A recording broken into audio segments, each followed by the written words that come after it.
kayo pamimiliin, ano bang gusto nyo? Pressure o stress? Kasi yung dalawang yan, nasa buhay eh. Hindi mo kayo na nawawala. So, ano bang gusto nyo sa dalawa? Pili lang kayo. Hindi naman porke kumain kayo, yun ang mangyayari. Ano po? Nagkakanong lang ako eh. Ano po? Kung ano ang mas ano sa inyo, kung mas marami sa inyo, pala, hindi na kayo pipili, sa buhay lang pala natin yan. Ano bang mas marami sa inyo? Stress o pressure? Yung pressure kasi medyo bigyan na naman yan sa ano eh, sa isip. Kaya pag napre-pressure ka, gulo-gulo na yung buko para kang lukarek, di ba? Yun naman. Stress, may kinalaman sa puso. Sumasakit yung dito pag patagos sa likod, patikili-kili. Ano po, ay may mabaho na rin, di ba? Nagpapawisan. So yun yung stress. Kaya yung dalawang bagay na yun nasa buhay natin. So, sinasabi ko yan na lahat meron kahit na hindi Kristiyano. Lalo na nga sila.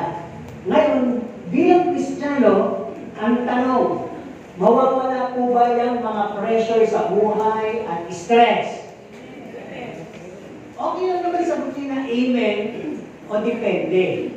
Pero bibigyan ko kayo ng versikulo na kung saan ay nagpapatunay na kahit na Kristiyano ka, ay kung mapupuno ka pa rin ng mga pressure at stress.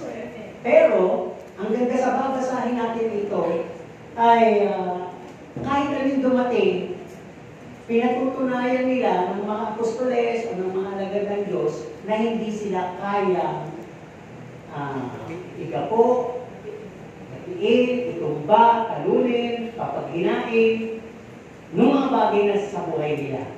No? So yung aking babasahin ay nasa Poimen. Ano po? Poimen translation o Biblia ng mga pastor. Yung ating naman kasi binabasa ay nasa King James Version. Ano po? So sisimulan natin sa 2 Corinthians 4 verses 8 to 12. Pero ang babasahin ko lang ay 8 to 9. And I suggest, pag uwi sa bahay, basahin po yung buong talata. Ano po? Meron kayong matutupasang maganda dyan. Ano po? At mamaya may babasahin tayo dyan parang pinaka-conclusion natin. Ano po? Okay na? So ang ating pamagat muna ay live your spiritual life to the fullest. Narinig niyo po ba yung word na yun, yung phrase na yun? Live your life to the fullest. No? Kung baga sa kwan sagadin mo na yung buhay mo dahil maikli lang ito. Di ba? Bilang Kristiyano naman, sinilitan natin na sagadin mo na ang buhay spiritual mo ng todo-todo kung gusto mo pumunta sa langit. Amen po ba? Kaya live your spiritual life to the fullest. Babasahin ko po dito sa Poimen, ano po, verses 8 to 9. At halos kahawit din naman. Nasabi dito sa Poimen version, verse 8, kabi-kabilaan ang paghihirap sa amin, ngunit hindi kami nanulupi. Kung minsan nababagabag, ngunit hindi kami nawawala ng pag-asa. Inubusig kami, ngunit di pinababayaan ang Diyos. Ano po? Napapatumba kami. Tignan nyo, napapatumba. Ngunit di lubusa na inulog mo. Tignan mo ba? Di ba dito, makikita natin na bilang Kristiyano, ay talagang pwede mong ganasin yung pagpapahirap, yung kabagabagan, yung pag-uusig, at yung talagang halos itumba ka, wasakin ka. Pero nakita niyo po yung mga sagot. Alam ko dahil sa suporta ng Panginoon, lalo na po tayo mapalad sa panahon natin, may banal na espiritu, may banal na dugo, may kaloob ng espiritu, may bunga ng espiritu, kapangyarihan ng espiritu, andyan na lahat. Di mo ba? At ang pangalan ni Jesus, nagagamit pa natin. Kaya, mas applicable sa atin ito. Kasi na ang panahon nila, nagawa pa nila ito. Okay, live your spiritual life to the fullest. Ang tanong, have you experienced extreme pressure in life? Nakadanas na po ba kayo ng extreme na pressure sa buhay? Sabihin natin ng mga halimbawa, para makalilay kayo. Ibig sabihin, dumating ba kayo sa punto na naubusan kayo ng pera kung kailan due date na at bayaran na ng tubig, kuryente, SSS, PhilHealth, o kaya may project si anak, o kaya naman ay meron kang kailangan na bilhin at paglalaanan mo sana yung panahon na yun na mabili mo siya, pero dumating mo sa puntong walang-wala ka. So it brings pressure and stress. Ano pa? Maaaring shortage ka na sa pagkain. Di ba? Ubus na ang bigas. At talagang wala kang mabili, wala kung dito yun. Wala kang bigas na yung alat nun. Di ba? Anong solusyon doon? Sausaw na lang sa tubig. Para tumabang. So sabi dito, may peer pressure ka. Maaaring sinabi ng doktor na hanggang 3 buwan ka na lang. O hindi naman ay meron kang nararamdaman na ayaw mong ipatingin dahil ayaw mo malaman kung ano yun. Di ba mas maraming gano'n? Ayaw magpa-check up dahil pag nalaman, ay may mararamdaman. Ako nung nagpa-ano ka dito, nagpa-laboratory, nagpa-ultrasound, nakita yung kidney stone na malaki, nakita na meron akong cyst sa liver. Actually, pag uwi ko, may naramdaman ako. Dahil naman sinabi. At nung nagpa-second opinion ako sa Maynila, wala akong kidney stone, yung nasa liver ko ay tubig. No? Ibang kasakuha, sabi nga ng doktor, ako din meron yan. Lakad-lakad mo lang yan yung umaga, nililigyan siya mo. Kaya malaki siya mo dahil sa, katulad ko, dahil sa liver cyst na water yun, tubig yun. Kaya lakad mo lang yan. Ganyan talaga pag mga halos nasa 50 up na. Di ba? Hindi naman siya kasi yung pancreas gumagana, yung mga panunaw. So pag mahilig ka din uminom, nakaka-jotted yan ng liver. Kaya yung sinabi, alam niyo pag sabi niyo, wala rin naman ako naramdaman. Kaya minsan pagka sinasabi sa iyo ng kapwa mo na mukhang may sakit ka at open na open ang iyong pakinig at pakiramdam, ang tawag natin ay nasa psychological ka. No? Kaya mararamdaman mo rin siya. So yun yung mga pwedeng pressure sa buhay, may takot ka. O may mga deadlines kaya, may project, kung ikaw ay isang engineer, architect, o ikaw ay may tinatawag na katungkulan ng maraming tao, nagpapagawa sa iyo, maasa, may mga deadlines, may mga tahiin, napakarami, nakaramdam ka dyan ng pressure. Ano ba? Ito na yung sa Kristiyano, trials, temptations, bullies. Niniwala ba kayo sa loob ng church may bully din? Kasi nagsisimula yan sa mga bata, papunta sa matatanda. Yung mga kantsawan minsan, hindi natin alam, bully na rin po yun. Ako. At yung toxic relationship pa. Yung mga kasama mo sa bahay, na hindi na tumutulong, ano pa? Napakatamad pa, di ba? At hindi mo talaga maasahan. At pasagot pa, di ba? Kung baga sa lahat yan, ay pressure and stress sa buhay. Ano pa? Itong mostly yung iba. Tago ka ng tago dahil hinahanting ka na. No, pinagkakautangan mo. Kaya naman yung binudol mo. Di ba? Kaya sabi mo, sabihin nyo wala ako. Natitiis ka na hindi lumabas ng bahay at sarado ang bintana, sarado ang ilaw. Di ba? Kaya kung bagay mo lahat ng bagay na yun, ay magbibigay sa iyo ng tinatawag na pressure and stress. Ngayon, sabi nga, lahat yun, yes. Meron tayo yun, nararanasan natin yun, yet, it is not yet the hardest and extreme part. They can be avoided. Naniniwala kayo, mga binanggit ko na yun na halimbawa ay pwede iwasan. Paano maiiwasan ng Kristiyano yun? Sabi ko nga sa asawa ko, maiiwasan ng isang Kristiyano yun kung meron siyang wisdom and knowledge. Pag meron siyang fear of the Lord, maibibigay sa kanya ang wisdom and knowledge. Di ba? At ano ba yung nasa pinatawag na nakakaloob sa wisdom and knowledge? Magtatanong muna ako, sino dito ang may wisdom and knowledge? Taas ang kamay. Pag wala kayo niyan, ibig sabihin, hindi kayo takot sa Diyos. Kaya siyang iwan at tapasuhin. Tatanungin ko ha, sino ang may Diyos? Ngayon may Diyos. Yung bang Diyos ninyo ay kinatatakutan nyo? Tinulis na din namin na kayo ngayon. Amen. Check na natin kung gumagana ang wisdom and knowledge. Ang sabi pag may wisdom and knowledge ang isang tao, you will make wise decision. Hindi ako maglulus kayo ng pera. Ayan. You will become practical. Baka bibili na ng dami ko na mo. Ba't na maiinggit? May stay na. na sa style ko. Ayan. You will have proper time management. Ay, paano hindi ako magkasakit at tutulog na ako ng maaga? At paano hindi ako patakin, hindi ako kaya matataba? Di ba? Ando na lahat yun, nakapaloob. And sabi, you will really deal with the right people. Pag may wisdom and knowledge and guided ka, hindi ka makikipag-transaction sa mga taong manloloko. Alam mo, hindi mga taong manloloko kasi itsura pa lang kita na eh. Tingnan mo ba? Minsan alam mo ng lolo ko ay dinadamagan mo, ano ko yung kaya ako nito? Kaya pag isang Kristiyano wala wisdom and knowledge, alam niya ng lolo ko siya, pero mahuhulog pa rin siya sa patibo. Okay? Nasabi ba dito, pag may wisdom and knowledge ka, makaka-skip ka, mapapalagpas mo ang mga petty issues and matters sa buhay mo, sa church o sa labas ng church. Di ba, meron nga ako isang tao sinabihan eh. Kaya may gulo, bawat sabi niya sa'yo, sagot ka ng sagot. Di nung ando na, nasaksi ako, huwag ka nang sumagot. Tama na. Bayaan mo siya pa, ulit-ulit ko na lang narinig yan. Lagi na lang kayo nagsasagutan. 3 taon ko na narinig yan, huwag niyo ako isali sa mga sagot. Tama na. Wala na naman kauuyan yan. Di mo ba? Petty issues. Maliit ng pagtatalunan pa. O di ba nga yung pera, ganyan-ganyan? O di ba nga ikaw yung napatunayan? Hindi binabalik ba yung nakaraan? Kaya humahaba na naman ang istorya.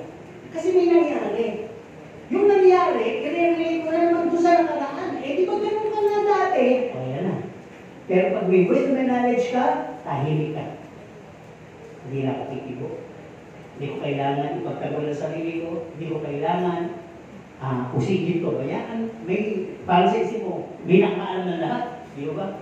So, panantag ka na doon. Ano pa? Pag may wisdom and knowledge ka, productive ka, sa capacity ka. Bakit naman ako magtatambay? Ba't uubusin ko oras ko sa pag ano lang sa FB o TikTok, marami akong pwedeng gawin. Magtanim kaya ako, magluto kaya ako, magpunta kaya ako, lumabas kaya ako, magpahangin kaya ako, mag-zombieing kaya ako, magbasa kaya ako ng Bible. Productive. Ano ba? Nasabi dito, pag may wisdom and knowledge ka, may patient ka at contented ka. Nauuso yung ganon sa kanila. Pero sa akin, ang puso ay mainit na Kristiyano pa rin. Ganon, pag may wisdom and knowledge ka. Ano ba? Ang sabi, pag may wisdom and knowledge ka, at peace ka sa bawat isa. Alam po ba niyo yung at peace ka sa bawat isa? Hindi threat sa'yo yung itsura niya, hindi threat sa'yo yung mga nadadagdag sa kanya, at hindi lalo threat sa'yo yung ugali niya. Kahit ano pang ugali niya, hindi mo ka-level yun.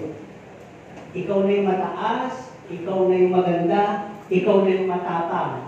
Wala akong pakialam doon. Basta ako, may Diyos at mahal kita.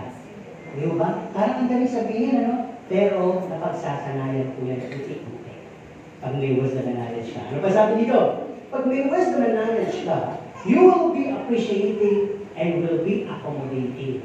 Lahat ng bagay, kaya mong i-appreciate, hindi ka pintasera. May kumakanta halimbawa dito. Nakakita na ako ng taong gano'n eh. Ang gano'n yung boses pala ka. Di ba? Kakanta-kanta, maus naman. Di ba? Trying hard. Kaya nga tayo nasa loob ng church eh, para puli ng Panginoon hindi para mamingkas. Pero sabi nga yung mga nakita kong taong positibo at may wisdom and knowledge, ganun na yung kanta eh. Narinig ko, ganun na yung kanta, sintonado na. Pag ganun, tahimik ka na lang. Eh, yun ang pag-aalay niya sa Diyos eh. Pag tapos kumanta, nice one, pwede ka uling kumanta. Good for the glory of God. Diba? Pag may wisdom and knowledge, hindi kasi makakasakit at hindi ko naman siya sinugyan, pinitasan ko na mismo. Pero yung sinasabi mo sa katabi mo tungkol sa kanya, ano yun? Wala ko pinagkaiba yun. Kaya ang mga tao may wisdom and knowledge o Kristiyano may wisdom and knowledge, madali silang mag-appreciate at madali silang mag-accommodate. At last dito, pag may wisdom and knowledge ka, you can easily walk by faith in your spiritual life. So yung title natin na sasabi, walk your spiritual life to the fullest. Live your life, spiritual life to the fullest. Mangyayari po yun. Hindi ka mabubuhay sa nakikita mo kaya hindi ka nakikita. Hindi ka nabubuhay sa nakikita mo kaya hindi ka naiinugit. Hindi ka nabubuhay sa nakikita mo, kaya hindi ka umaasa. Di ba? Nabubuhay ka lang ng may pananampalataya kay Kristo.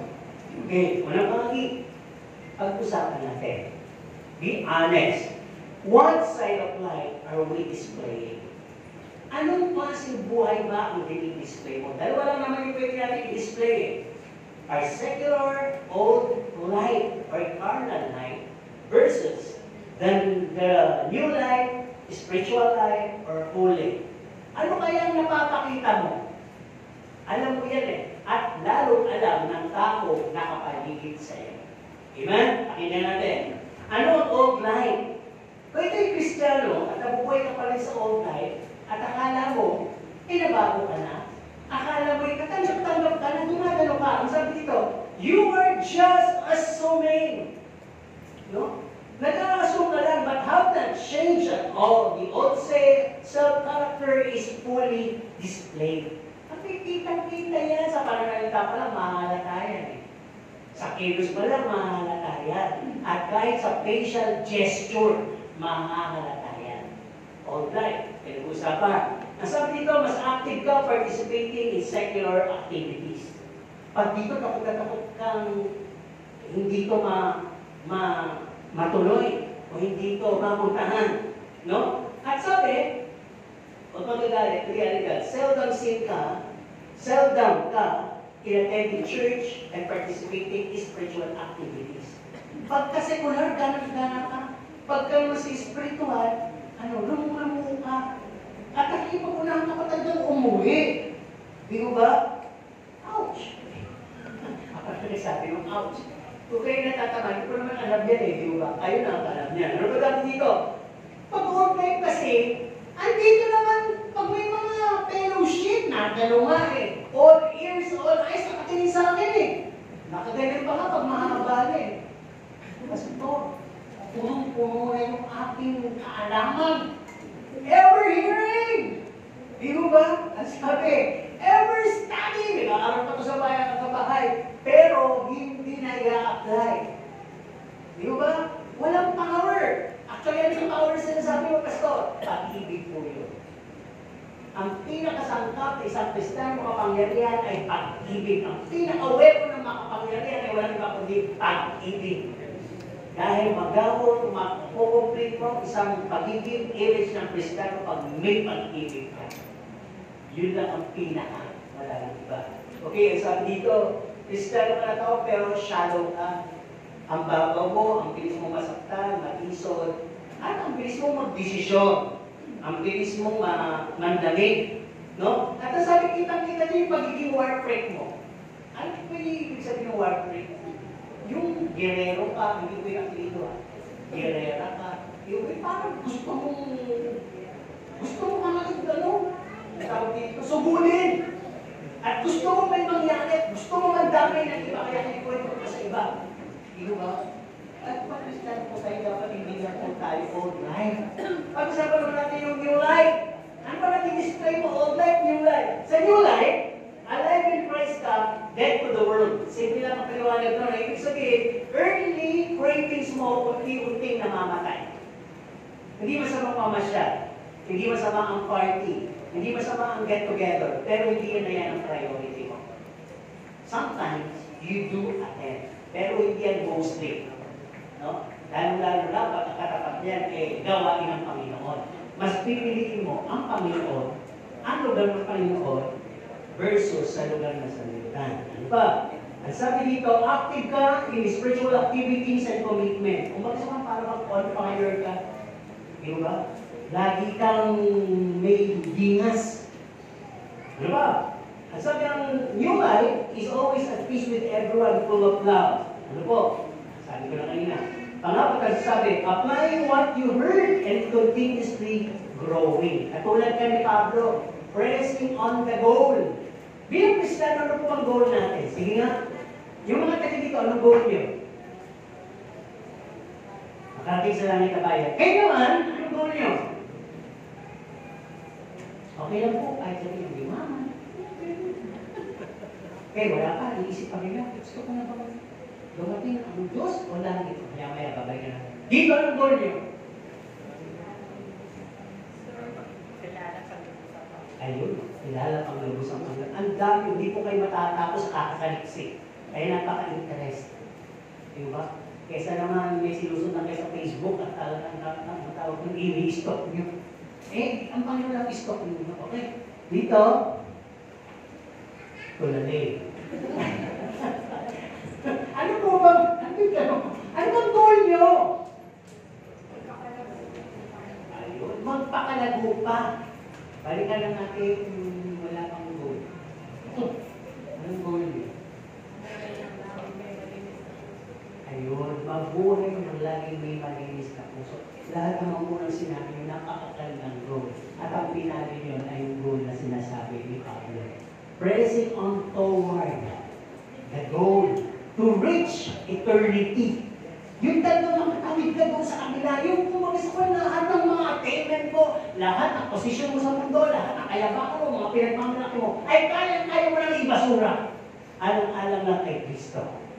Yun yung goal. Ano po, kaya talagang nabuhay ng merong righteousness si Paul. Kahit na may mga tinatawag na trials, tribulations, correct sa buhay niya, hanggang sa una pinatay siya, ay talagang nabuhay siya ng may pananampalataya. Kaya napaka-inspirational ng lahat ng messages niya. Okay, dalawang bahagi. Understanding your Christian life. Okay. Sino yung kumakanta ng ang buhay ng Kristiyano ay masayang tunay? O alam yung kantang yun? Ang buhay ng Kristiyano ay masayang tunay. Amen ko ba? Nagmamahalan. Amen? Nagbibigayan. Amen? Nagulundagan. Nagkakatisuran. Ba't di sinabi, totoo kasama yun sa buhay ng Kristiyano. Kasi lahat ng ginaganda namin, puro positive lang. Pero kaibabaw lang pala yun. Kaya understanding your Christian life, sabi ko, it's not a life of comfort. Kasi iba, maging Kristiyano ka lang, alam mo, naging Kristiyano kasama na exaggeration. Pumayapa ang buhay ko. Yumaman ako. Kaya naman kung iba, ang naging nilabasihan, sige naman, kilalanin ko ng Panginoon para ako ay yumaman at mapagpala din. Pwede, sa isang bahagi na napakaraming totoo pwedeng ibigay ng Diyos. Pero actually, unawain natin ang Christian life. It's not a life of comfort. It's not a life of beauty and prestige o para bang nakahiga ka sa bed of roses. Na pag-uwi mo, kinuha ng Diyos lahat ng problema mo, hindi. Papayagan ng Diyos yung problema yun nang lalo kang matuto at tumibay sa Kanya at hanapin mo siya. Okay? Ang sabi dito, it's not a life about our achievements, position, and attainment. Hindi mo naman pwede pagyaman dito sa loob ng church eh. Ako, tapos ako, engineer ko, ako, architect ako, ako ang presidente ng Pilipinas. Isa lang pwede natin sabihin, lahat tayo kailangan ng Jesus. Wala tayong magagawa o wala tayong Diyos sa buhay. Amen? Yun lang. Kaya wala tayong pwede pagmayabang. Ang sabi, it's not about self-importance. Pag ikaw ay isang Kristiyano, hubarin mo yung pagiging, mayaman ako eh, matalino ako eh, respetado ako eh, kilala ako ng lahat eh. Ang lahat ay humuyo po sa akin. Ay, kalimutan mo yan. Sapagkat yan ay susubukin ka dyan. Kaya kalimutan mo yan. At ang sabi, it's not a life to be saved. Na maliligtas ka sa persecution, challenges, trial, tribulation, and even death. Pag Kristiyano ka, humanda ka na sa pag-uusig, sa mga hamon, sa mga pagsubok, kahirapan, at kahit kamatayan. Kaya nga sinabi ni Paul, buhay kay Kristo kung mga pagsubok, pero pag namatay ako, papakinatangan ko. Di ba? Hindi pa naman ng palagay si Paul sinasabi niya. At ang buhay Kristiyano, it's not a life of retaining, backwarding, quitting, baby-caring, spoiling, workism, and feeding all the time. Pag Kristiyano ka, hindi ito isang buhay na nananatili ka lang ganyan. Naligtas ka, nakaupo ka, 12 years ka na nakaupo ka pa rin. Nakikinig ka pa rin ng Word of God. Ano po, patras ka, hindi ka lumalago. Sabi ko, isang kusap ko rin ng mga, sabi niya, ano oras ba tayo talaga nagsisimula? Maagang minsan, maagang dadating, minsan wala pa. Sabi ko naman, tuloy mo lang yun. Yung maaga na dumadating, kahit wala pa dumadating ng marami. Kasi yun yung tinuturo sa iyo ng Diyos eh. Huwag mo ibabase ang iyong pagdating doon sa tanghali naman sila. Makikiisa ka doon, negative yun. Kaya dapat pumupusan ng Kristiyano. Ano po? At hindi ito kinakailangan na nag-quit-quit ka. Ang Kristiyano, hindi yan talunan. Lumalaban dapat. Courageous and bold ang Kristiyano. At hindi siya baby na habang buhay ay aalagaan sa loob ng church. At ang sabi, wala ditong ini-spoil. Palakasan tayo kay pastor. Wala yun. Di ubra yun. At wala din dito yung dwarfism, little people, spiritual little people. Di ba? Malaki na, matagal na, pero unanong Kristiyano. Alam niyo, ibig sabihin ng unano? Di ba? Parang hindi normal yung gano'n. Ang tagal mo na. Hanggang ngayon magkatisulit ka. Ang tagal mo na. Hanggang ngayon sensitive ka. Ang tagal mo na. Hanggang ngayon pinapalalahanan ka. Dwarfism.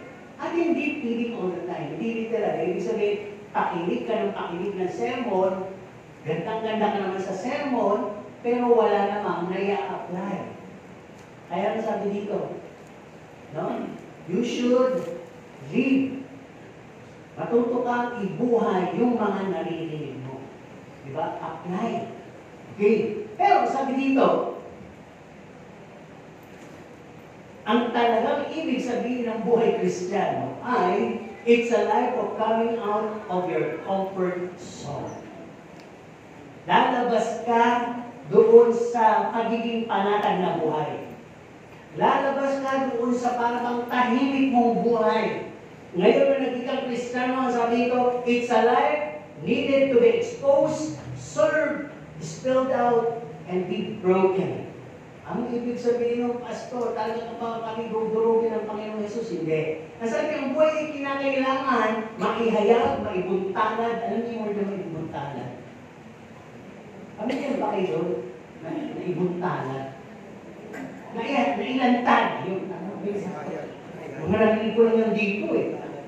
Nirinig ko lang. At ang sabi, at kinakailangan isang bulat. Alam niyo yung word na sinambulat mo na naman yan, nakatitlog na yan. Ano bang inalat? Ano ba? Yan ang magiging buhay natin bilang Kristiyano. Yan ay maihahayag, maibubunta, malalanta, masasambulan hanggang maramdaman mo yung brokenness at ang Diyos ang magre-restore sa'yo. Diba? At ang sabi, in reality, it's a life of throwing our worldliness, attainments, and achievements. Kalimutan mo lahat yun! Dahil pag gano'n, bakit ako? Tapos ako eh. Yung system natin ang utusan mo. Ano yun eh? Sana yung katulong yun eh. Yun na lang kaya, tabay lang naman yun. Ba't ako? Engineer ko na eh. Huwag ako. Diba? Pag hindi mo kalalimutan yun, hindi ka makakapamuhay at hindi tayo makakapamuhay sa loob ng iglesia ng pantay-pantay. Amen po ba? Dahil gusto natin ipakita pa rin yung ating mga achievements, attainment. Okay lang kung meron, pero hindi yan ang highlight dito eh. Ang highlight dito, si Kristo lang itataas, si Kristo lang ihahayag, luluwalhatiin. Salamat kung tinawag ka niya bilang isang mataas na tao. Maraming naabot, maraming natapos, at salamat din. At hindi nilingid ang Panginoon ng pagtawag kahit sa isang taong wala tapos, wala kakayanan, at walang say sa buhay. Kaya ibig sabihin lang, hindi namili ang Diyos. Lahat inayayahan ng Diyos. Okay, Lord. Ang buhay Kristiyano, ang sabi dito, is a life likened to a servant. Kailangan, you should be humble and speechless. Kapag pakumbaba ka, hindi ka mareklamo. Di ba? Sino dito yung hindi lang na silbihan eh, galit. Hindi lang nakaupo, galit. Hindi lang nakamaya, galit. Hindi lang naisama sa grupo, selos. Hindi lang naabutan, bulong ng bulong. Pwede ko din naman ganyan, ang kasunod niyan, aalis ka na. Sa pupuntahan mo church, sa una mo lang mararamdaman yung lahat ng hinanap mo. Pagtagal mo, babalik yung ulit. Kasi hindi ka pa rin nakapasa sa exam eh. Di ba? Hindi ka nakapasa, ulitin lang ng Diyos na i-allow sa buhay mo uli yun. Okay, ano ba? Ang buhay Kristiyano is a life of being slain to death. Di ba? Kung pagkasakuhan dito, hindi naman, pwedeng physically, marami na kasi masyinaring pinatay. Pero dito, yung halos sobrang kapatayin ka sa lahat ng mga accusations, judgment, bintang, lahat na.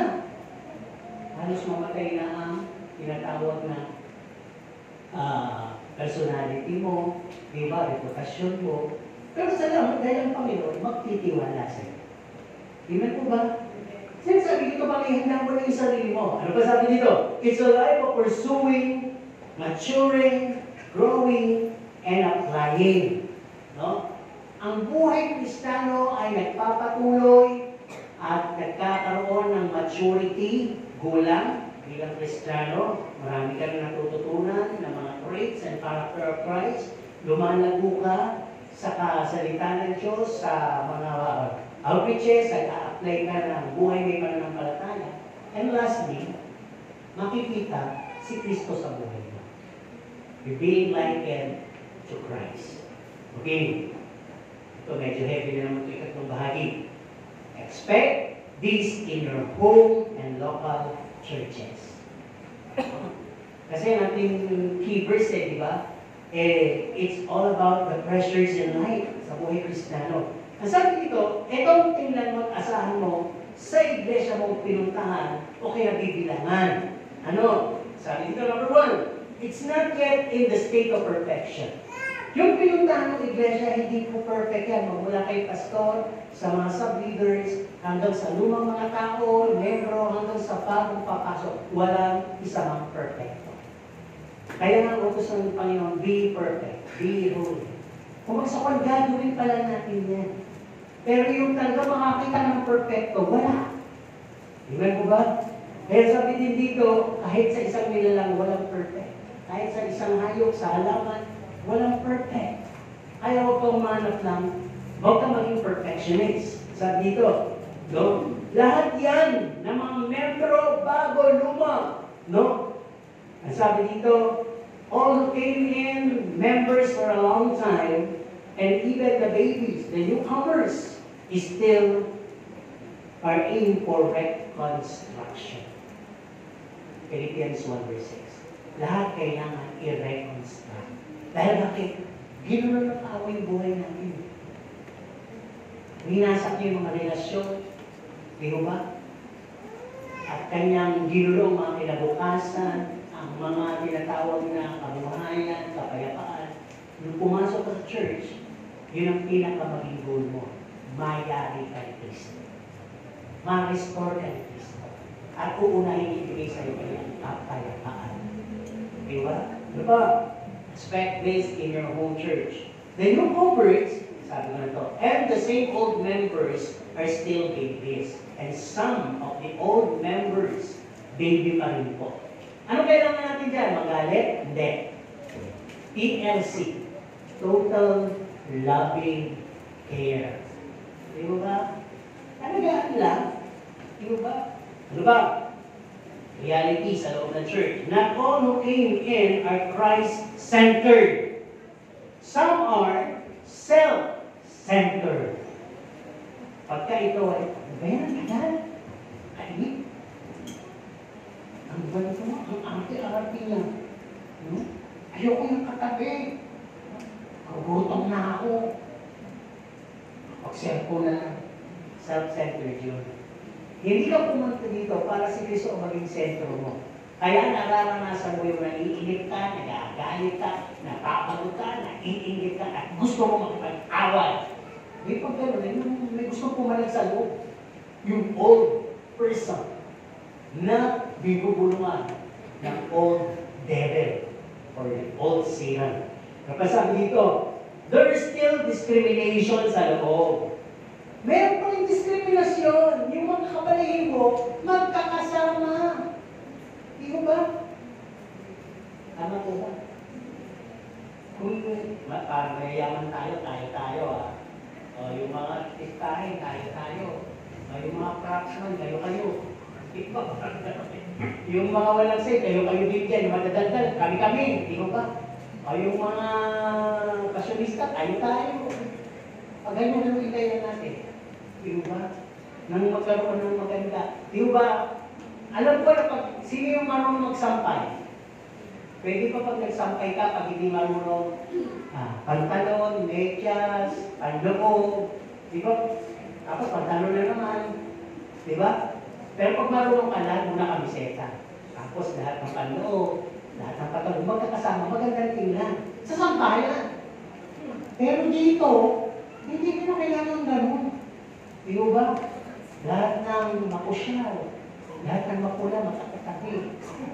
Di ba? Lahat ng makapal, ang buhok, magkakatabi. Lahat ng matangkad, magkakatabi. Ay, pangit yan lang. Maganda yung halo-halo. Tama mo ba? Kainit pa naman yan, di ba? Kaya kung halo-halo, refresh ko tayo. Yun, di ba? May matuto ka sa mga. Hala ko, itong katabi ko, let's-check na lang. Ay, let's-check na lang. Tinubal, let's-check na lang. Masarap pala katabi ko si Ube. Dahil nagdamit niya violet. Tapos masarap yung isaw, may pagkapinitig, nakakagigil. Kaya, matuto tayo humano-bilo. Huwag tayong magkaroon ng discrimination. Pero, yun na yung makikita na sa loob ng church. Ano ba? Makakakita ka, handa na kayo. Sa loob ng church, meron pa rin mga difficult attitude that can be observed. Ay, sabihin nyo na lang, patawarin ako ng Diyos na nakita ko, kapatid ko yan eh. Di ba kung pamilya mo, kapatid mo, pwede mo itapo? Yung makulit mong magulang, pwede mo itapo? Bakit hindi? Eh, pamilya mo nga eh. Mahal mo siya, mahal mo na rin yung ugali. At ang tanging sinasabi mo lang, kailan ka magbabago? Diba? Pero ay nagtatanong ka umasa ka isang araw magbago. Anong kulang? Panalangin ka. Para makabilis. Ano yung ma-observe natin? Dito sa loob ng church, marami pa rin ang sensitive. Diba doon sa TikTok may nakita ako, sinampal ng nurse. Lalaki, sundali natin, tuturukan. Bakit naman kasi ng karayo? Diba, tuturukan na siya. Tinignan kasi niya. Kapalapit pa lang, sumigaw, parang sigaw babae. Nagulat siya. Nurse, sinapok na gano'n eh. Diba? Ibig sabihin ng sensitive. Papalapit pa lang, hindi pa nga tinutusok. Ay! Nagsasalita pa lang si Pastor ng dito, tatamaan na naman ako dyan. Huwag kayo oversensitive. Pakinggan muna ninyo. Diba? Kung tatamaan, hindi dapat pag talagang tamaan. May katama-tama ba? Ayaw nga tatamaan ng tumama. Tama? Tama tayo lahat, di ba? Para tumama. Sabi din dito, sa loob ng church, marami pa rin yung work break. Ano lang ka? Tatlo kami, kakikuyan, ikaw isa lang. Di ba? Ma-observe mo pa rin dito yung judgmental. Ganun yung suot mo, yaman ba yan? Di ba? Di naman ganyan yung suot mo, yaman-yaman mo. Lahat po nung sinasabi, ay tungkol doon. Parang attorney na yung mga iba eh, di ba? Maraming mga tinatawag na hatol. Ano ba? Dito sa loob, marami pa rin yung gossiper and takleso. Dito sa loob ng church, marami yung takles. Baka may kumati sa inyo ng hindi nyo magustuhan. Eh, bago kayo magalit, tingnan nyo muna siya. At pag nakita nyo na yung ebidensya, tahimik na lang kayo. Huwag yung balikan. Basta nga eh. Pwede yun. Ba't ang pangit mo? Tingnan mo muna siya. Okay. Thank you. Di ba? Hindi mo na kailangan. Eh, basta nga kaya. Okay, sabihin pa sa kapwa. Sabi, pangit mo ako. Kasi bakit mo pagsabihin, sabihin, oo nga. Dalawa rin kaaway mo. Tumingin ka. Tumingin ka sa salamin. At kung, di ba, minsan hindi naman masama yung gandang-ganda ka sa sarili. Kapuging-pugi ka, di ba? Kailangan natin yun eh. Lalo na wala ka ng makain. Wala kang pera. Doon mo na lang daanin, di ba? At lagi mo lalanin yung legacy iniwan sa'yo ng magulang mo. Ang sabi ng magulang mo, ikaw ang pinakamaganda at ikaw ang pinakagwapo. Tapos ang storya. Tingnan mo ba? Tuloy tayo. Sa loob ng church, marami pa rin ang narrow-minded. Yun ang yung sinabi ko. Di lang nakamayan, di lang kinausap, di lang sinama sa group, nag-grupo-grupo, hindi na i-grupo doon. Meron ka agad issue sa kanya. Moody. Alam niyo yung moody? Minsan ito, magpag-credit, lalo sa mga dalagang may dalaw, di ba? Minsan galit, minsan masaya, minsan ano. Luka-luka, di ba? Okay na rin. Sabi ko, suplaga. binati ko, nakagano, iba kami masakit eh. Diba? Kaya huwag tayo basta pumapalag sa gano'n. Ano ba? Maraming selfish. Diba? Maraming sisikan sa likod. Reality ito. Dito sa harap maraming upuan. Kaya nagising ako sabi nila kasi may bag. Pero kinapoy, wala naman kasi gusto umupo eh. Diba? Doon sa Sherman, Pacific, may mga palabas nila sa akin, gusto ko makiupo. Minsan naglakas loob ako, sabi ko, pwede po ba kaya may isang upuan? May nakaupo dyan, sasayaw lang. Sumasayaw pa naman eh. Di pagka ako sumayaw, tatayo na ako. Sabi ko, sige po, kinuha yung buta sa simento, nilagyan talaga naman. Hindi isang halimbawa ng selfish. Diba? O kaya naman pumiti na kayo. Biglang may matandang uubod. Mauna na ako. Aning, anak, una ka dyan, pumila ka. Yung mga galing selfish, hindi makasabihin. Sabihin, ano ba? Marami din VIP. Dapat pagka ako'y dumating dito, all eyes sa atingin. Diba? Hindi pa rin ako mapansin. Sinot ko na yung pinakamatakas. Isinatid ko na yung pinakamalakas sa tema ko. Hindi pa rin ako. At sinot ko na yung pinakamapula. Sa mga ko. Lahat kinulay ko na sa buhok ko. Rainbow na nga eh. Actually, kita kanila, ayaw na lang nila tupinin. Dahil matatawa sila, di ba? Kaya matatyong tama lang, ha? All over. Alam niyo po, kung ganun kayo, batiin kayo, puli kayo. Appreciated po kayo dito. Amen po ba? Ang mga mata po ay nakatingin. Hindi na lang natin alam kung negative o positive yung sinasabi nila. Kung ano man yun, huwag nyo nang alamin. Nakita ko siya, nakatingin sa akin, tapos kausap tayo, sabi. Diba, may ganun minsan eh. Wala siyang sinabi. Hindi ka, papakainin kita sa Jollibee. Ngayon, anong sinabi? Wala nga sinabi. Naku, buti na lang sana, hindi kita nilibre, gumastos pa ako. Huwag tayong gano'n. Di ba? Huwag natin exercise yung mga gano'n. At huwag din tayo maghanap to be esteemed. Yung ini-esteem ba? Gusto, ina-usher, dito ka sa tapat ng aircon. Dito ka, maganda dito. Kaya walang gano'n. Ayos natin yun. At marami kasi mausap na immature. Alam niyo yung immature? Ito pa rin yung pagiging lumang pagkatao. Marami din yung observer. Nagpupuli na iba, nakagalito ka. Tumaas yung camera sa hindi nagpupuli. Nanonood. At marami din dito sa loob yung tinatawag na sympathizer. Alam niyo yung sympathizer? Yung nakikisimpatya. Halimbawa, ito totoong magkaibigan. Nakikilala kami sa iyo. Oo, nakikilala kami sa iyo. Miss ka nga namin. Ano yung hindi totoo. Nakikisimpatya lang. At ang sabi, marami din yung mga benefactors. Yung kain lang ng kain sa loob ng church. Pero hindi nagbabayad. Ano ibig ko sabihin? Kain ka na nga, pero hindi ka nakikipag-participate, hindi ka nakikijoin, hindi ka nakikiburden. Kung yung burden ng church, wala. Basta tanggap ka lang ng tanggap. Yan ang ma-observe natin sa loob. Kaya sabi dito, minsan din sa loob ng church, ma-expect mo hindi organized. Lahat nag-preside. Sino ba talaga? Lalo pag sino ba yung pastor? Ang dami nagsasalita sa pulpito eh. Sino ba talaga yung nakakakanta? Yung kasi nasa harap, yun yata, pero mas malakas yung boses nung nasa likod. At mas appeal nung nasa likod.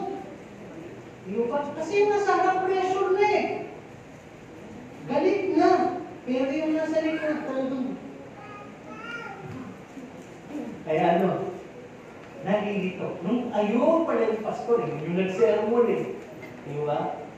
Kaya sa loob ng church, pag ganyan ang nangyayari, marami ang confused, ang iba naman ay take advantage, at ang mas marami ang wala ng pakialam. Kaya, aasahan ko ba na magkakaroon ng commitment at unity yung church at nabibilangan mo? Yun ang ma-expect mo. No? Ngayon, sabi, if that's the case, No? Then, why should I continue to go to church? Sasagutin na natin. Ganun pa rin nangyayari, pastor, ganun pa rin nakikita sa loob ng church. Ba't na ganun pa ako? Sasagutin natin yan. Sabi dito, kung ikaw ay dumadalo at totoo yung mga sinabi ni pastor nakikita mo, just focus on the Word of God, study, meditate, and apply. Then, reconstruction begins. Focus ka lang sa salita ng Diyos, mag-meditate ka, huwag ka muna mag-entertain ng mga classicers, ng mga kapatirang madagandang. Doon ka lang sa Word of God, mag-apply ka, magpapasimula na sa iyo ang reconstruction. Yung pagiging mapintas mo, yung pagiging lahat ng negative sa iyo, magiging positive. Ano pa sabi dito? If we let the Holy Spirit guide and teach us daily, no? Kasama mo ba naman ang Holy Spirit? Pagkakaita ka ba niya ng bunga at kaloob ng banal na Espiritu kung kasama mo siya? Di ba parang kasama mo siya eh? Ito ka, kasama mo siya, may tao ka, namig, medyo nagalit ka. Sabi mo, ito na naman yung busit na to. Sabi ng Holy Spirit, uy ba? Ano sabi ni busit? Tao din yan. Ay, oo nga. Di ba naman yung Holy Spirit eh? Lagi kang pinapaalalahanan. Pero pag wala kang Holy Spirit at hindi mo siya pinapayagan, yung buhay holiness mo nagiging karnal. Oftentimes. At kung karnal ka, hindi nahahalatang Kristiyano ka na pagbibintangan kang makasantunan at lumang tao ka rin. Kaya sabi, tuloy lang ang pagpunta sa church. Ang sabi dito, walk by faith and not by sight. Di pa ulit-ulit natin sinasabi kanina, itong beses na yata. Huwag ka kasing tumingin sa mga kapintas-pintas. Kung alam mo na nakakahina, huwag mo nang pakinggan. Kung alam mo na nakakatisod, huwag mo nang tingnan. Kung alam mo na dihina ka, huwag mo nang ungkatin. Eh kasi minsan, mas madaldal ka pa sa chismos at chismos eh. Di ba minsan may nagtatanong, may good news ako at bad news, anong gusto mo? Ano ba? Okay, tinanong. Anong gusto mo? Ang una ko sabihin. Tapos, gusto mo rin pala yung bad news eh. Isa lang. Kung halimbawa, good news o bad news? Good news ka lang. Pero sabihin ko isa, yung bad news. Ay, hindi mawawasak kapag sinabi ko sa'yo, grabe! Ang tindi! Kung pala sa sinabi dati, ang tindi na ano ka na eh. Sige na, kaya ko yan. Nung sinabi. Kasi isa kasi matimpik kasi nung halina ng sinabi sa iyo. Kahit ako hindi ko matanggap. Ano ba? Kaya mo ba? Sabihin mo kakayanin ko. Hindi ko kaya. Sabihin mo eh. Pero mo sinabi niya, ang ganda mo raw. Parang gano'n na lang eh. Hindi ka pwede paniwala. O ngayon, nagalit ka. Ito ikaw. Kasi hindi ako paniwala. Isang kasinungalingan eh.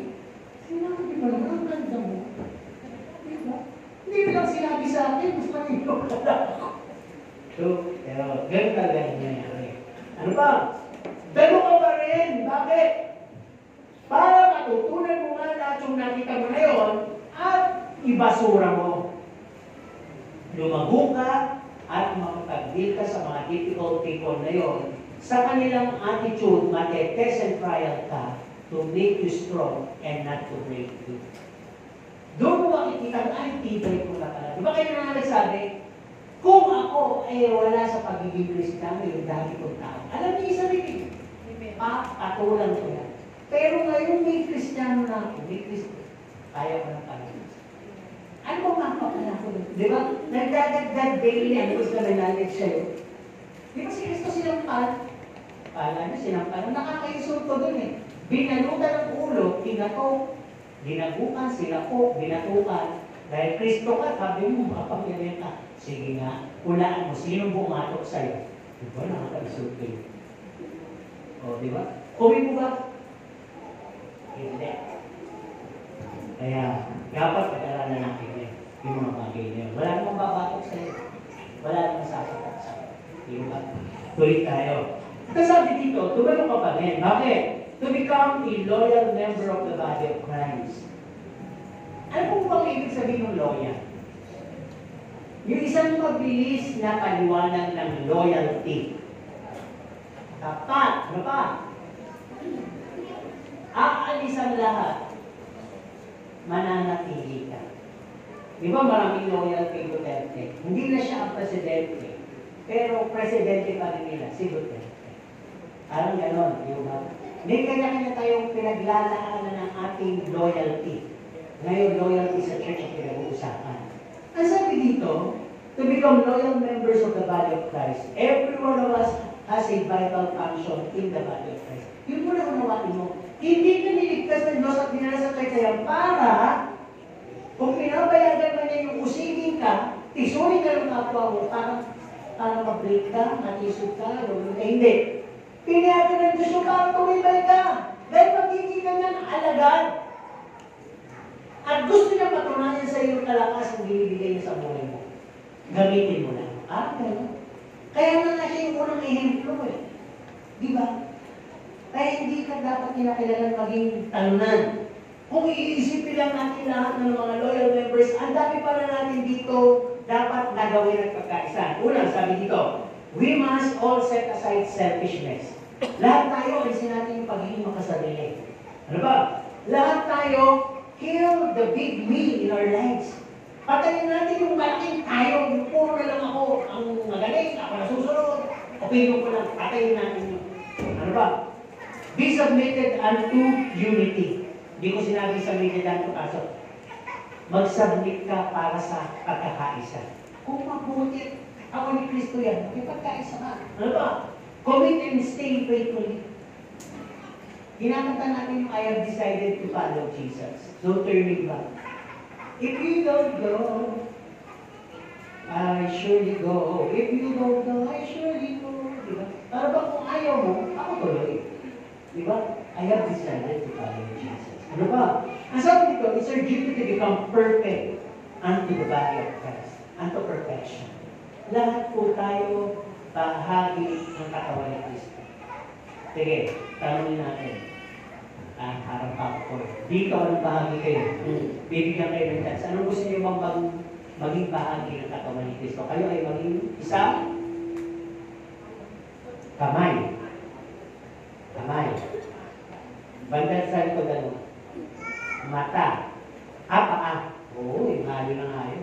Yung iba, marami gusto mata eh. Pero gagamitin niya sa pagtulog. Si Kristo dulat. Hindi mo buhay dulat. Nakapako na dulat na eh. Bakit, di ba? Kasi hindi naman po siya kagwapuhan. Siya naging katawag eh. Para kagwagwapo eh. Lumaki kang mahirap. Hindi ka nakakain ng masasarap. Kaya medyo may pagkapalit siya. Tapos mo pa ng buwan ng mga kao. Hindi nga eh. Kaya sabi sa Isaiah, walang nakita ang kagandahan, kagwapuhan sa kanya. Kaya ang mga tao, ayaw maniwala na siya yung Messiah. Pero nung nabuhay siya pagbuli, parang nagpabelo. Hindi nila nakilala. Tinalo si Alde. 10 Alde pang gawin mo. Tinalo. Kaya nga hindi nila nakilala ko. Hindi pa nagbiyak-biyak ng tinapay at ng isda. Ikaw na si Jesus. At tumatagos dito. Biglang lang mapilitaw sa kwarto nila, di ba? O yun ang ibig ko sabihin. Andito, ano naman gusto nyo maging bahagi ng katawan ni Kristo? Wala kayong bibig. Ibig. Meron po kami sa... So, winning po yung pag-ibig. At saka mga payo magaganda. Sige, bigyan natin. Anong gusto nyo? Paa. Dalawa na yung paa. Kamay. Sige. Paa, kamay. Multo na siya, no? Sabagay, si Kristo may ulo, di ba? Kamay pa lang at paa, walang katawan. Ano? Dito, katawan. Yung likod, yung lagi na lang nakasanda, di ba? At yan, yung lagi nilang kumakain. Di ba? Bahagi pa niya ng katawan ni Kristo. Kayo, buhok. Ate, tenga. Pero hindi nyo gagamitin yan para sa pakikinig ng ano bang latest chismis at chika ngayon. Gagamitin niya nang marinig niyo yung iyak at daing ng mga nagdurusa. Yan po lahat may function. Sino dito gusto maging kilay?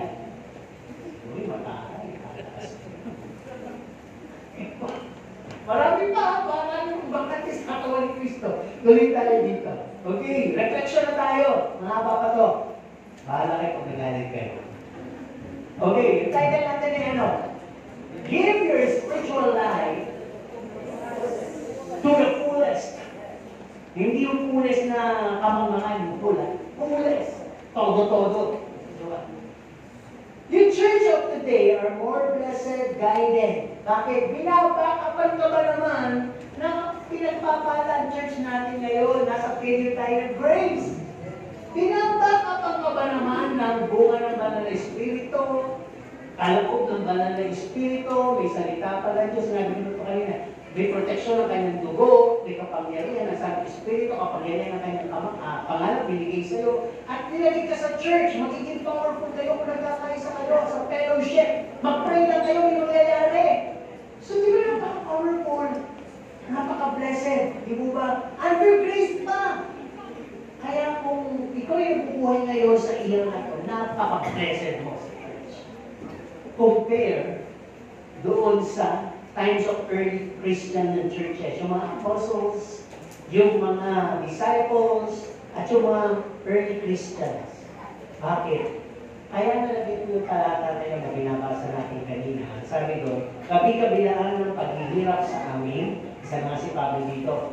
Ngunit hindi kami nalulupi. Kung minsan nakabagabag, ngunit hindi kami nawawalan ng pag-asa.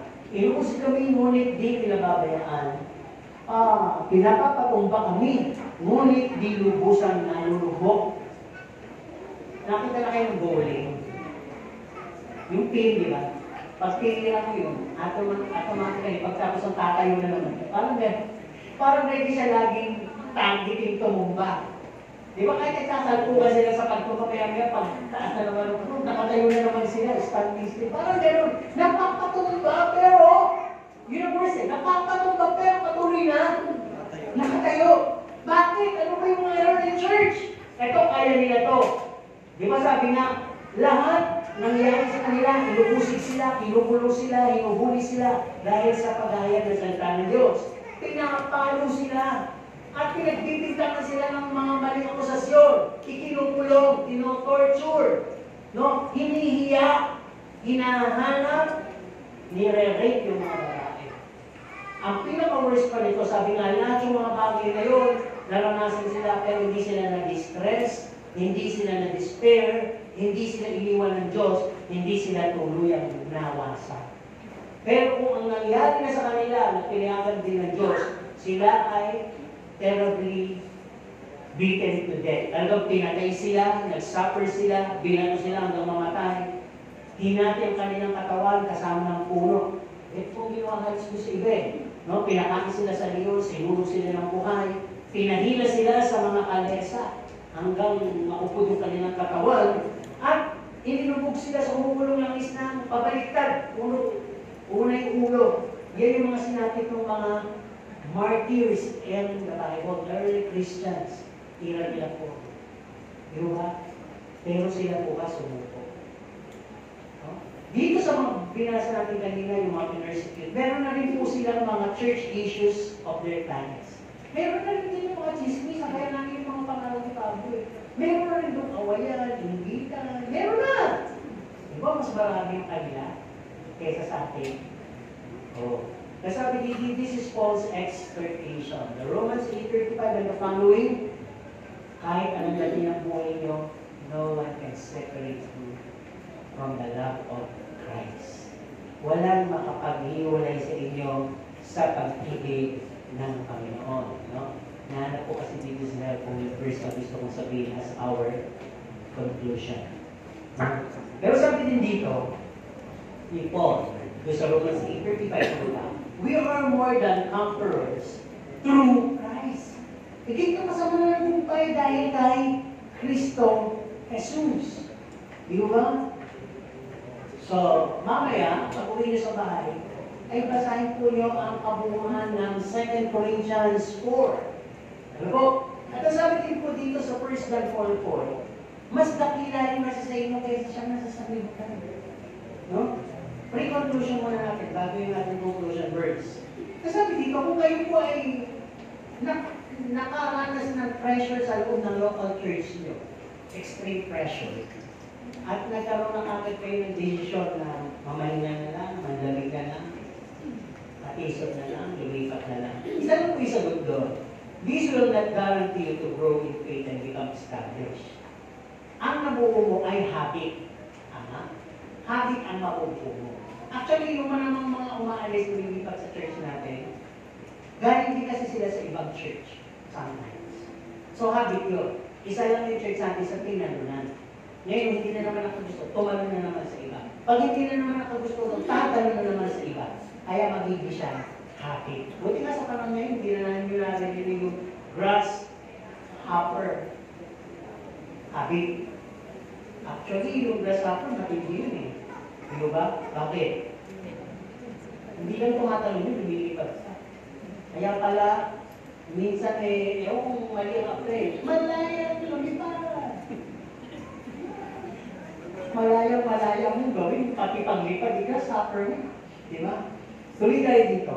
We must face pala, our weaknesses. Kung mahina ka, matitisurin ka, harapin mo yan. Ano yung sarili mo? Bakit ako matitisurin? Kausapin mo. Ano ba ako? Diba? Importante ba akong tao para maging matitisurin? Ganun yung sarili mo. No? Kasi sabi dito, dapat unawain mo, si hindi kayo may kaaway, aminin mo. Yung hindi nyo gusto siya. Dito. Kaya mga amin, no? Kaya mas marami ang nagkakasalangan nila kasi mali. Tandaan niyo, sabi ng Revelation 21 verse 8, isa yung sasasabihin ng Panginoon na yung mga duwag at yung mga sinungaling. Alam ko kayo, ayaw nyo mamimili. Kasi tawagin pa sa pagyakapin pa kami. Hindi yun. Ang sabi, kung may mga tao ang hindi gusto, dito. Hindi, huwag mo siyang gawing big deal. Huwag mo siyang gawing isang tinik sa buhay mo na dahil doon, pipupunta ka dito, kumukulo ka. Dahil ikaw rin ang talo. Isang aside mo, kung hindi mo siya gusto, leave him alone, leave her alone. Huwag mo lang siya idaldan.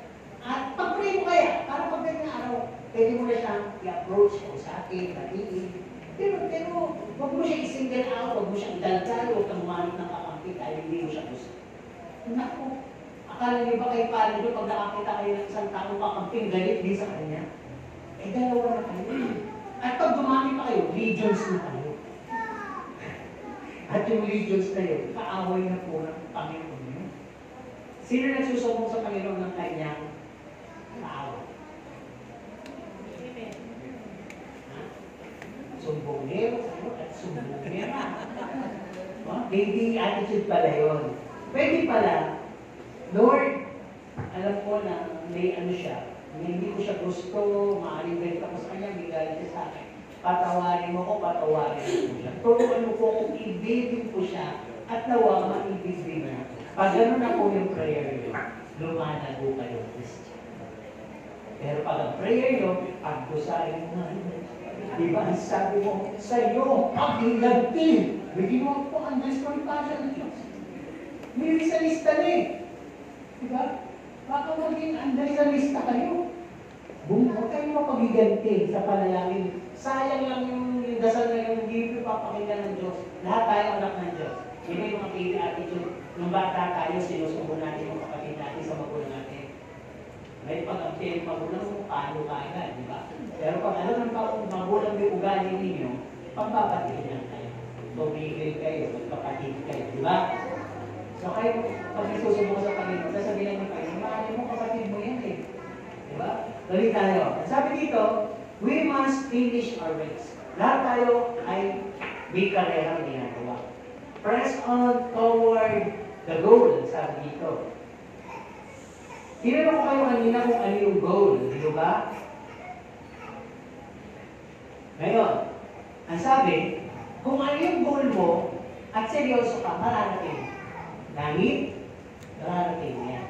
Kung seryoso ka. Kaya ang sabi na, Christians should be righteously, courageously bold. Matapang ka sa katuwiran. Hindi ka matapang sa ugali. Hindi yung parasita, hindi yung natangay, hindi gano'n. Kundi matapang ka sa katwin.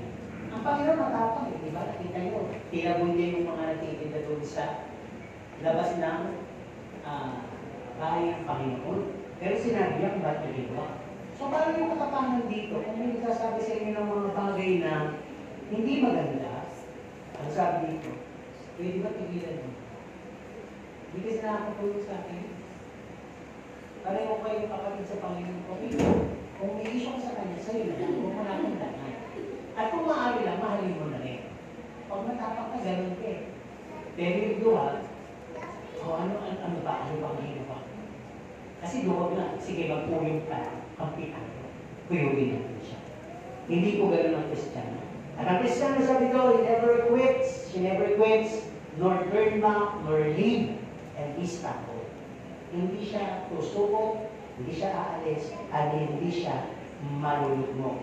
Sabi dito, live our spiritual lives to the fullest. Kung pagkasuhan, itodo mo na to. Kinilala mo na rin lang si Kristo, pumasok na sa iglesia, salubungin mo ng lahat. May katulong ka naman, ang Espiritu Santo. Ang inaalap ko lang yung verse na yun, sandali lang po. Nasabi nga, tayong lahat ay mahal ng Panginoon, tayong lahat ay pinalalakas ng Panginoon, tayong lahat ay binibigyan niya ng pagkakataon. Ano po?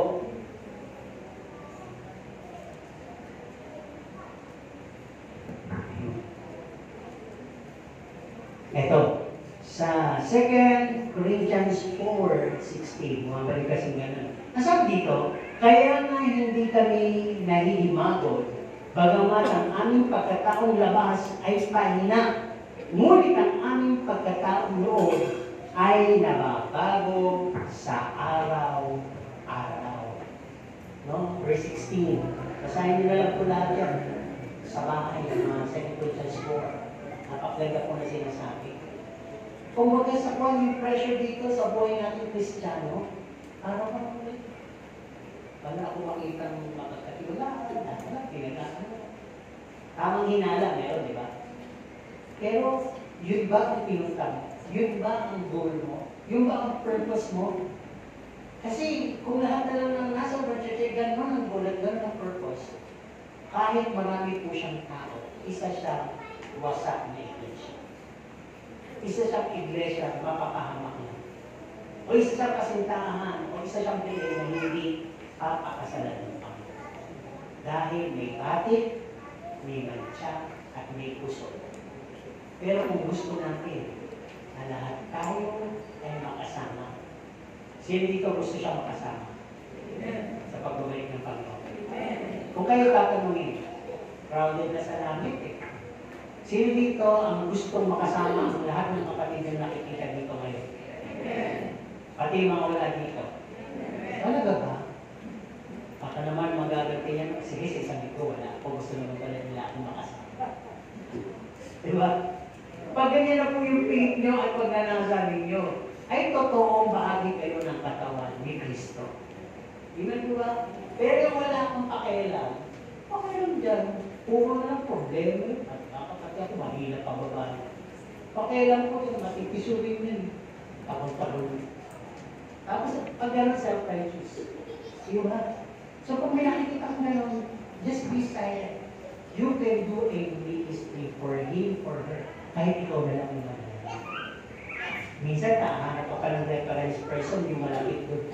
Ano bang kalita? Bakit natakan? Tulong mo naman, nagmamala sa akin. Ay, gusto nyo ba pumalit kayo? Hindi, gabitan.